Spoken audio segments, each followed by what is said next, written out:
Good afternoon, and you are on to LabelTV, your Pan-African international channel broadcasting from Libreville here in Gabon.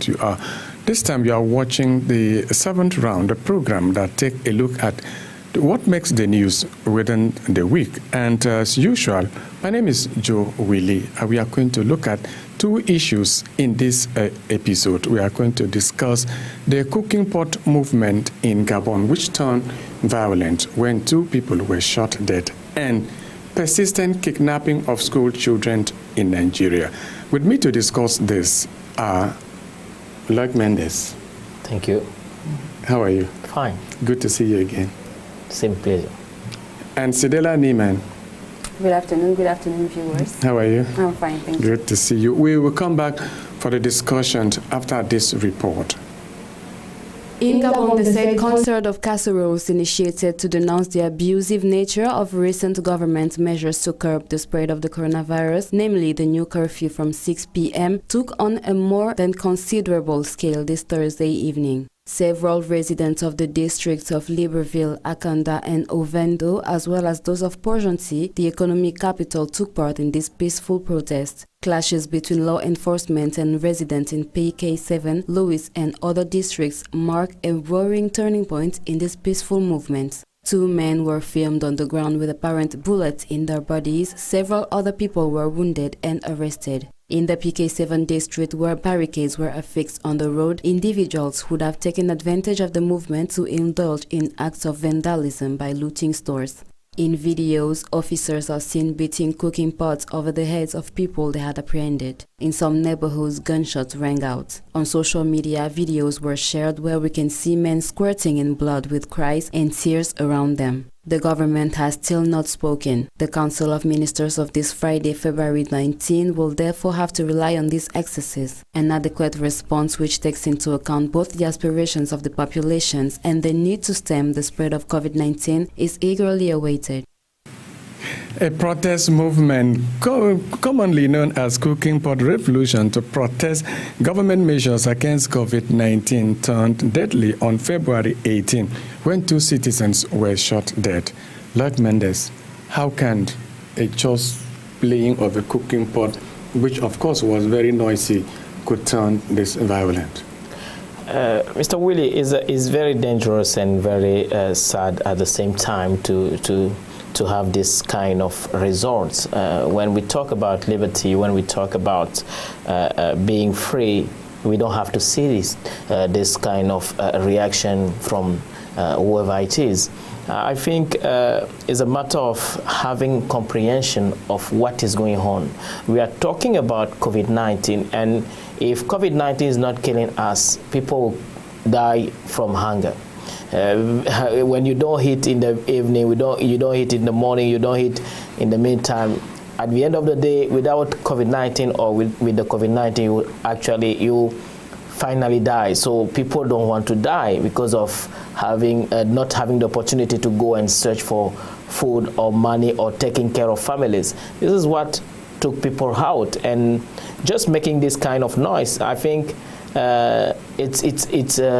it's making sense because people want to protest. People want to say they don't share the same view with the government. But always in Africa, when you say you are not giving part of what they do, they always react such a way. Okay, we'll come to that. Sidela, how can an ordinary heating of cooking pot, I know where I was in my area was very noisy. I was asking myself, it's just like the whole place was, how can this could have possibly turned violence where 2 precious lives was lost? Well, it's really sad that it turned violent. It was supposed to be a peaceful movement, just hitting on cooking pots. This is what was actually supposed to happen. People were supposed to take their cooking pots, hit on them for like 5 minutes, but then people took it too far because people went out on the streets. We also saw looting, so I can understand that the police came out and had to apprehend some people because some people were arrested. Yes, Mendes, those who took part in the movement, could have been aware of the fact that there was a curfew in place. Couldn't have been possible for them to stay in, maybe at their home, and heat the cooking pot without venturing into the street. You know, there is a saying in French says that ventre famine n'a point d'oreille, and when you don't eat, you don't understand and you don't listen. So today is a matter of going out because they wanted to say something. Maybe they did wrong. I don't know. I'm not saying that those who went out were right to do so, but I'm saying that the response of the police was not right at all, and we have to take it into consideration because it's very difficult and it's very dangerous.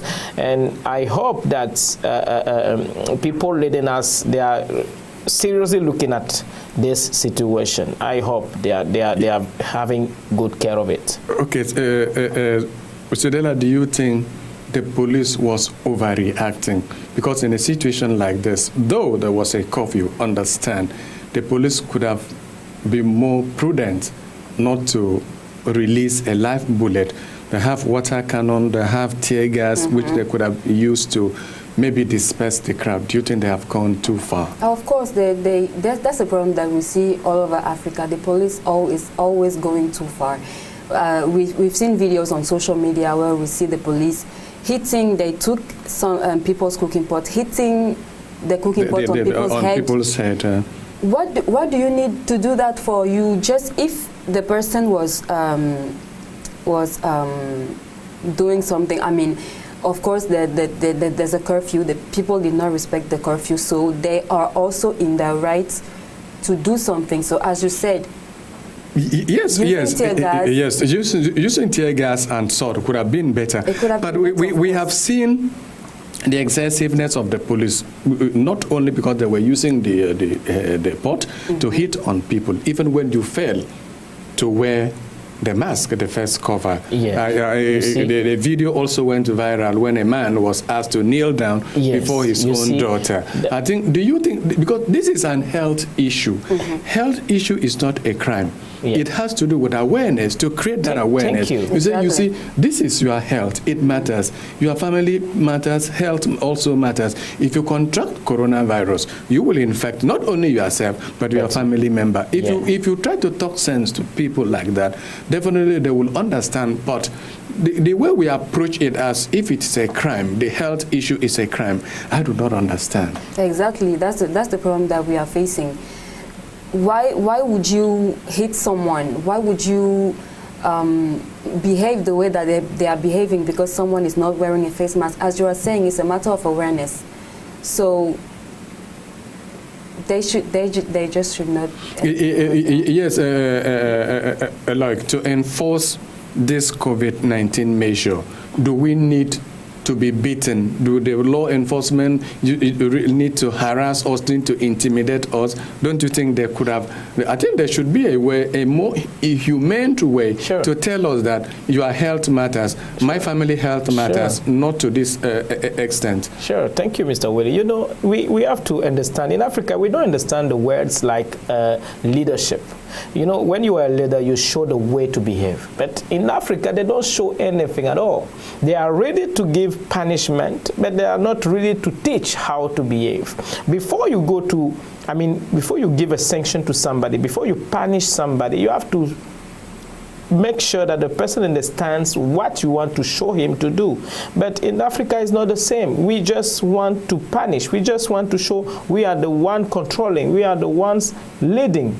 And talking about army or those people, authorities controlling citizen in the street, on the street, they confuse things. They are authorities, but an authority should first of all, have the right to protect. And they don't understand that they are here to protect people before they come to show the authority that they carry.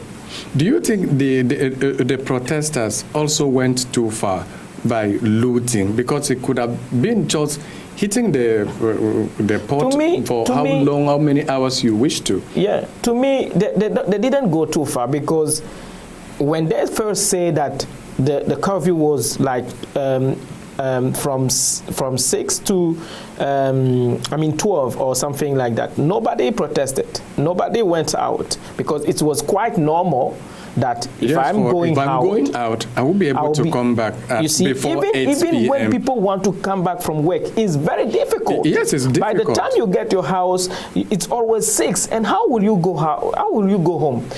People will not go work if it's like that.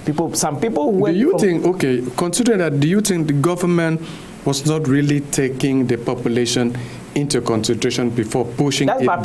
That's my point. And again, also, do you also think that the government was also doing it for the interest of the population so that we may not get infected by the coronavirus? You know, Mr. Willie, when you do something for the population without consulting the population, you are doing it against the population, because the population may understand what you are doing, why you are doing what you are doing. And if something is understood, I think the process will be good, will be good for everybody. But today we see that everything that they do for a purpose of, I don't know, I don't even understand. Do you think, for the government to bring down the curfew from initial, it was 10 p.m. in the night, it was shifted to 8 p.m. and then down to 6 p.m. The 6 p.m., was it a decision that the government could have reviewed and said no, because they own cars, government officials, they don't care whether you waited for, and then these are the citizens that, do you think it was a bit too far on the government side? I think it was really too far. They did not consider the life that the population is actually living. And it's not the people are not only protesting because of the fact that the curfew is now at 6 p.m. It's also because of some measures that the government is taking. Like, for example, in some companies, you now have to, every employee now have to give a negative COVID-19 test every week. Every week. And that involved doing it with money. Sure. Of course. I think because in a situation like this, it could have been, you go out there for the test, it could be free. You do the test free, and then you come back and show your COVID test. Would it be better like that if government can consider? It will be better. It will be better, of course. Now the shops have to be closed earlier. I think from even the mayor of Libreville has to close some market. Exactly, the second-hand clothes. We're not saying. But when you look at that issue of closing the market, but when you go to shopping centers like supermarket, you see a lot of people going in there to do shoppings. So what is the difference between the market, which is mostly affected the common man, and that kinds of? That is why I say Africa is strong. Is a strong continent, and God loves Africa too much. I don't say there is no COVID-19 in Africa or in Gabon or wherever you want it to be, but I think that God loves us too much. God loves us too much, but we should not be complacent. No, the problem is if the disease or the pandemic was too strong in Gabon or in Africa, as people say, we could have been died because we don't have. And nobody will tell you to wear a mask. Yeah. If you turn back and see my friend that I know very well, nobody my family, will about 3-5 members of my family, honestly, you get my point now. You get my point now. You get my point nobody, now. You may even be afraid to go out because I'm telling you, even let me take a picture. When you go to our villages, when you say, oh, this village, if you go there, Charlie, you'll not come back.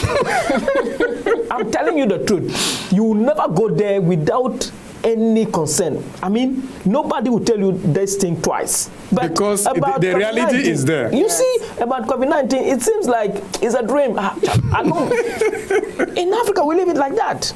I'm not saying that the pandemic is not true, but I'm saying that we Africans, we want to see things being done before we believe.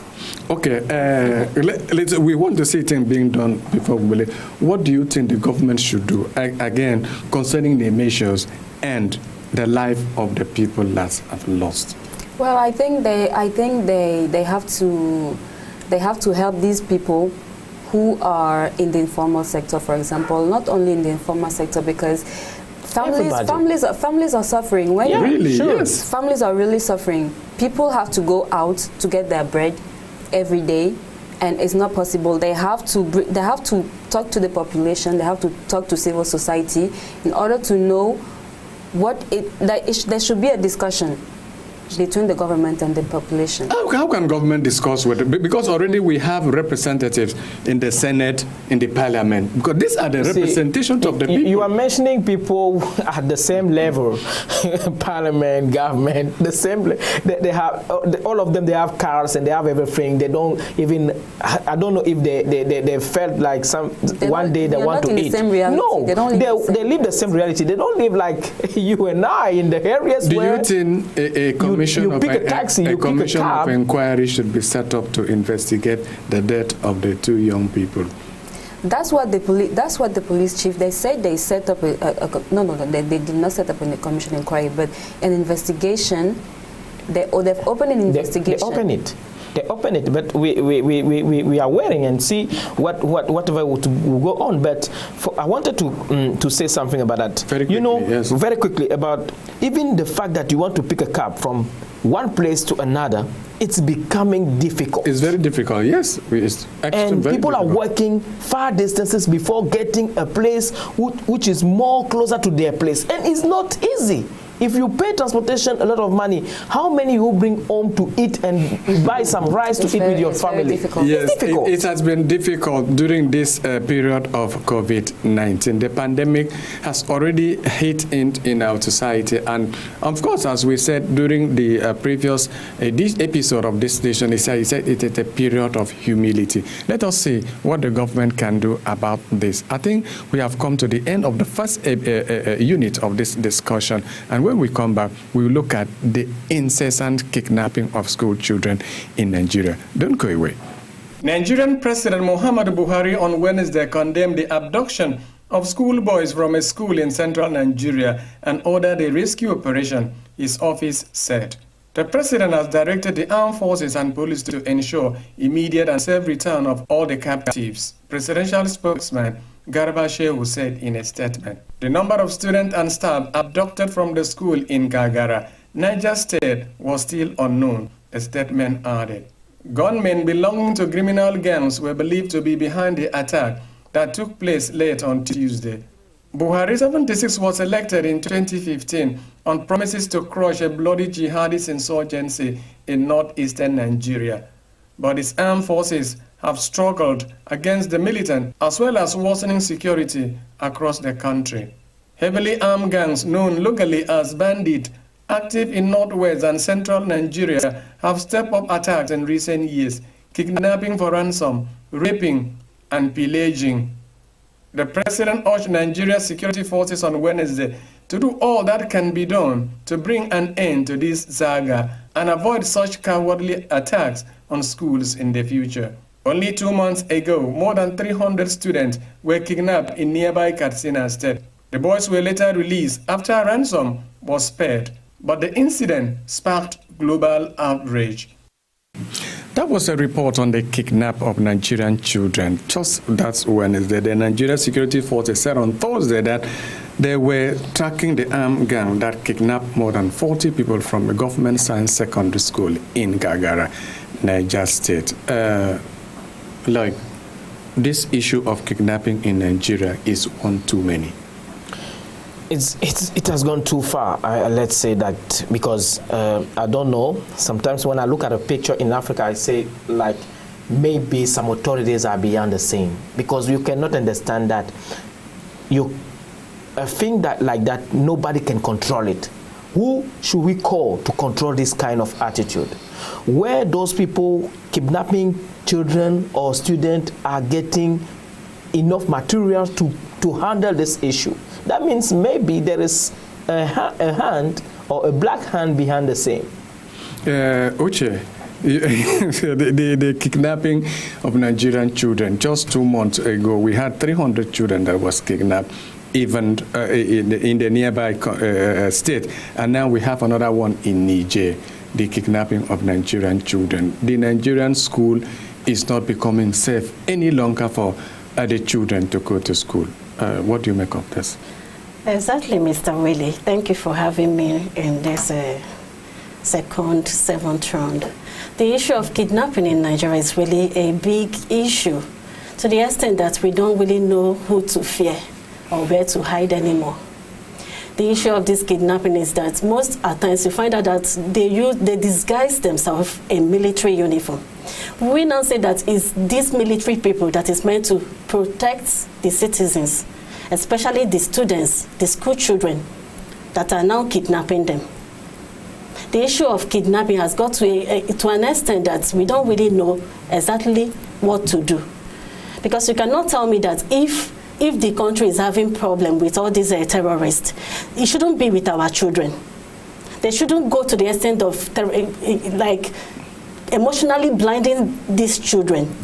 They shouldn't go to that extent. Yes, they shouldn't go to that extent, but they're already there in this extent, kidnapping the children. Let me give you an instance. Last week, there is this uproar in Oyo State when the government ordered the herdsmen, the Fulani herdsmen, to leave the place. But the government took it. Even the government spokesman and the rest of the people take offense. What happened is that they said these herdsmen are responsible for the kidnapping and the raping of the women in the area. But the government said, no, you don't have a right to send any Nigerian out of where they stay. In that situation, the government did not say anything about the kidnapping of the people. That boils down to what you said. Does it mean, because it appears, because, yes? Mr. Willie, that's what I was saying, first of all, that we don't understand who is behind the scene, who is doing it. Because if we really have a view of it, at the end of the day, I may conclude that those people that we are trusting are the people behind all this, because it's unbelievable. How can I mean, children just disappear, students just disappear like this, and nobody is just seems like not being concerned about that. Seems like not being concerned about that, because when 300 children were kidnapped, the government negotiated with the kidnappers. They know them. A ransom was paid. The government denied that there was no ransom paid, but it was later discovered that a ransom was paid for the children to come back. And that has emboldened them. Now, there is one Islamic scholar, Sheikh Kumi, who went to meet. He went there to meet. He has earlier on before this met them in the forest and said they should come out. And when these children from the Niger was kidnapped, he went to meet them and negotiate with them. So if these people are known, what stopped the government from getting them? Okay, Mr. Willie, if kidnapping children now is kind of getting a ransom from the government, then I think that is the highest height of criminality in a nation like Nigeria. Thank you. You cannot just, because of what you get from the government, then you go ahead to kidnap people's children. Not like they are government children, no. Unfortunately, one of the child was shot dead when he was raising alarm. Yes, he was. You see? Was shot dead. So, do you think government should continue negotiating with this bandit, as they call it? This is not all about negotiating with all these bandits anymore, because I believe we have some declarations that was made in 2015 concerning the safety of children in school. And I think in 2019, the president go ahead to a kind of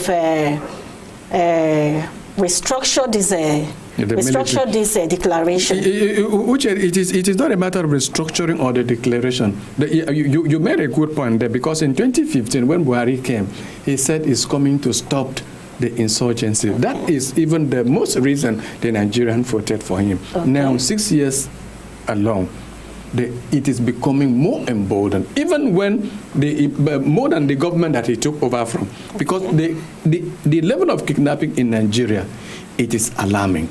Very, very alarming.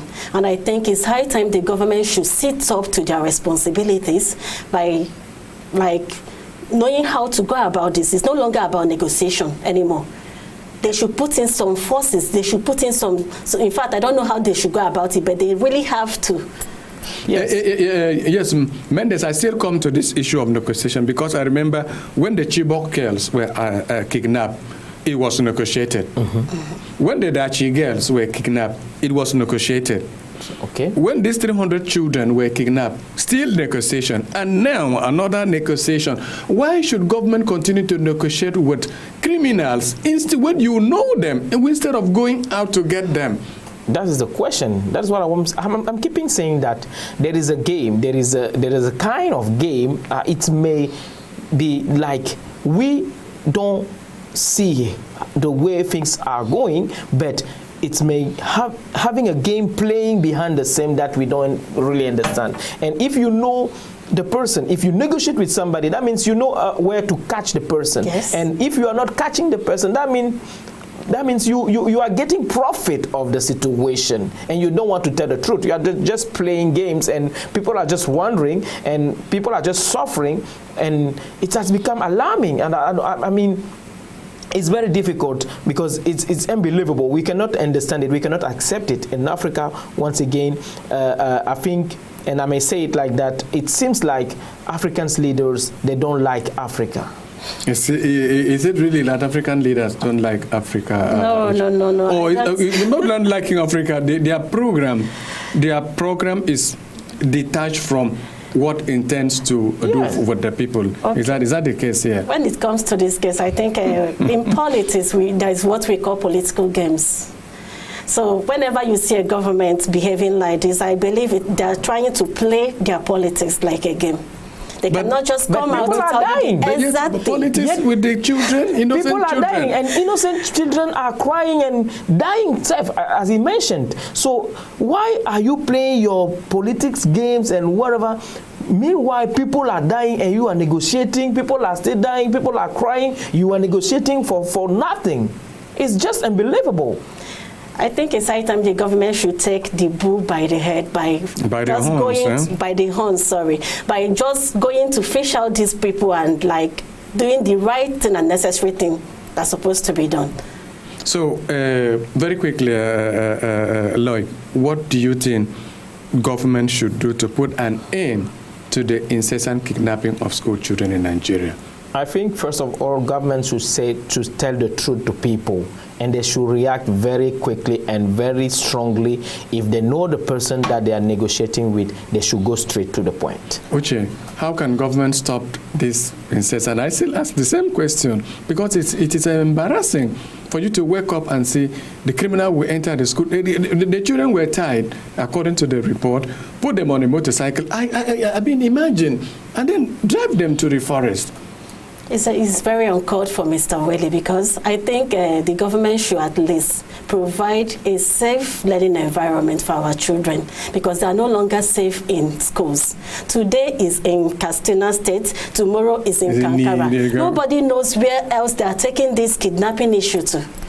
So the government should please, we are pleading, they should wake up to their responsibilities and at least ensure that the victims get justice. Ensure that those involved in this kidnapping, they should get justice for them. Sure. Okay, I think, yes, you have your last word before we round up the discussion today. I think we said it all. They should just take it serious. I mean, they should mention that the generation that is suffering is the generation who will control Africa tomorrow. Yes, the government should take security very serious, because if you cannot secure a country, then there is no need for that government to continue to function. With that, we have come to the end of this episode of the 7th round. Thank you for watching. Stay with us. Hope to see you on Sunday. Have a nice day.